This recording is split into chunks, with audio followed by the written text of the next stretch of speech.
Even though we agreed she wouldn't come, after hearing about my supernatural immersion class, Elsie begged me to at least let her take the elevator ride with me up to the third floor of the Vanderbilt Hotel. I told her no, for her own good. But let me tell you, no one's overpowering a were-dragon if she wants to go anywhere. If she wants to go somewhere. On the bright side, without her help, I never would have known about Mischief, a part-time service elevator known for pranking kids without of order signs and self-destruct countdowns, and for a willingness to assist in any type of general rule breaking. As Elsie and I are lifted up through the baroom, Mischief has been giggling non-stop in the background saying, I'm having a real-life magician escape. It's my own crowning achievement. I'm so nervous I'm bouncing from foot to foot.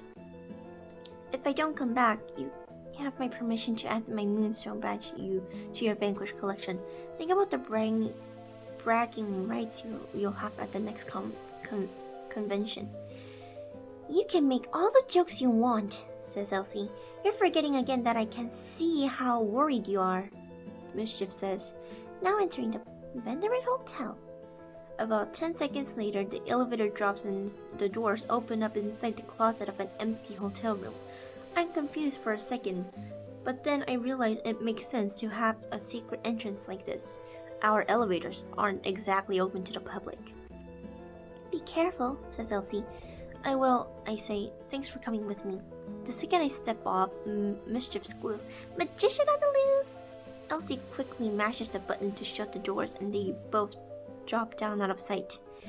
I take a deep breath and dash out into the hallway before I lose my nerve.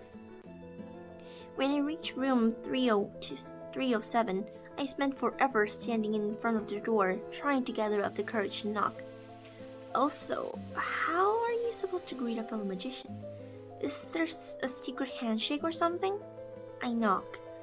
I'm so nervous I can't stand still, but nothing happens, until I hear the door behind me click open. I spin around to find a tall, pink-haired girl leaning into the hallway. Tattoos cover her arms. Hurry, she says, before anyone sees. Are you? Yes, she says. Now come inside. I follow the girl into room 308. She waits by the door a few seconds, peeking into the hallway. You came alone, right? I did, I say. And nobody followed you? I don't think so. Good. The pink-haired girl nods, drops the fancy wooden "Do Not Disturb" sign onto the doorknob, then shuts the door. She takes a few steps backward away from me. I'm going to show you something, but you have to promise not to freak out, okay? Or maybe you could just tell me what you're about to do? It's better if I just show you. Slowly, the girl raises her right hand. As it passes in front of her face, she whispers something that sounds like misspell. Suddenly, her face begins to blur as though somebody went at it with a great giant eraser. I jump back. The blurry-faced girl tilts her head and lets out the creepiest laugh. It sounds like multi-people are laughing at once. I turn and dash for the door. Wait! I know that voice. I turn and feel my jaw drop open.